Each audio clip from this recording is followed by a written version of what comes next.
Hello, everyone. My name is Tim Tang from Hughes, and today I have the privilege of speaking with Mitch Rappard from Palo Alto Networks. Mitch, can you provide a framework for understanding how to execute cybersecurity in a 5G network?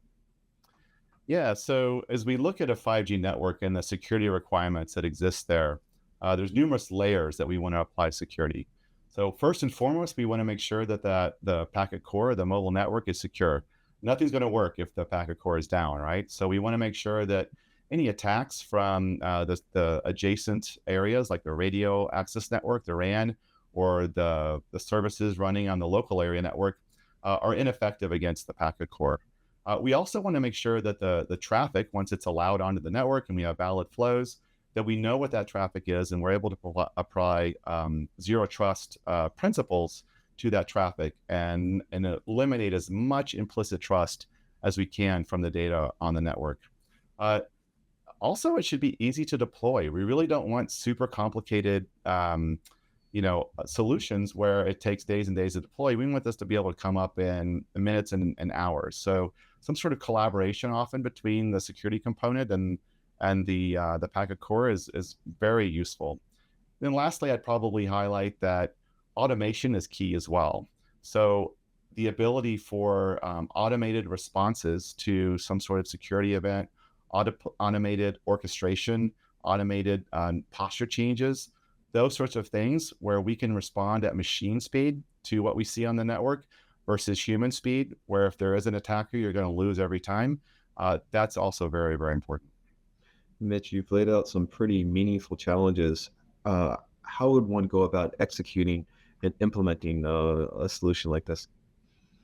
Yeah, so if we kind of look through that, right? So we could start with the first example of protecting the core. We just need to make sure that whatever we're using to secure the core is savvy and has the ability to see these different protocols that exist in the if you will 3GPP world, right? So a mobile core is vastly different than a traditional server.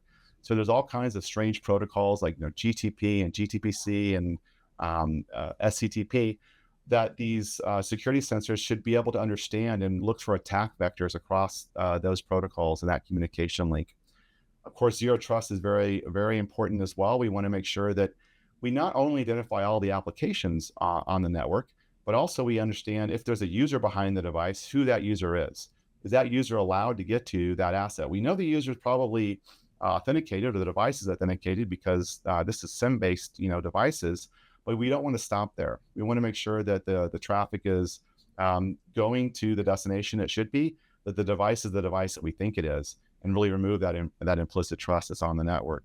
And then, of course, we want to make sure that if there is some sort of action on the network, there is some sort of activity that we think is suspicious or that needs further investigation, or we know downright this is absolutely malicious, we take an automated response as quickly as possible. And here we can use tools like SOAR products where we can run playbooks and execute different logic and respond as quickly as possible based on what we see in the network. Mitch, there was a pretty meaningful announcement between Palo Alto Networks and Soluna earlier this year. Can you tell us a little bit about that? Yeah, so Alpha Networks and Soluna partner together to do several things. So first and probably foremost, we want to make sure that if our customers go and deploy a Soluna 5G or 4G network and a Palo Alto Networks firewall or other components, that they work out of the gate seamlessly. And there's really not a whole lot of testing, additional testing that needs to be done other than some basic validation. So we want to make sure it's easy to deploy and works seamlessly. And we've done that to date. We also have worked very closely together on sharing information back and forth. So let me give an example of what I mean by that. So one of the use cases that we support is one where perhaps the firewall sees some sort of malicious activity, like I mentioned a moment ago, and wants to take some sort of action. So we have actually implemented, and Soluna has partnered with us to create additional APIs on their orchestrator where we can make API calls to take these actions. And one of the first examples of what we've done is provide the ability, or they provided the ability for us to actually move a device from one microslice to another microslice. So in this example, you see the malicious activity.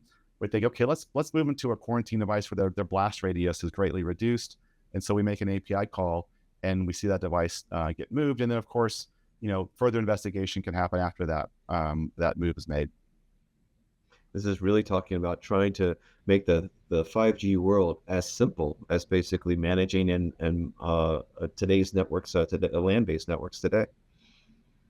That's right. Yeah. And Solona does a great job of that. And of course, we have a long history of working in the IT environment. So we're taking a lot of these principles and features and capabilities that have been around forever and kind of just bringing them into the 5G domain, so that if customers want to go on a journey with 5G, it doesn't have to be super intimidating. It doesn't have to be super complex.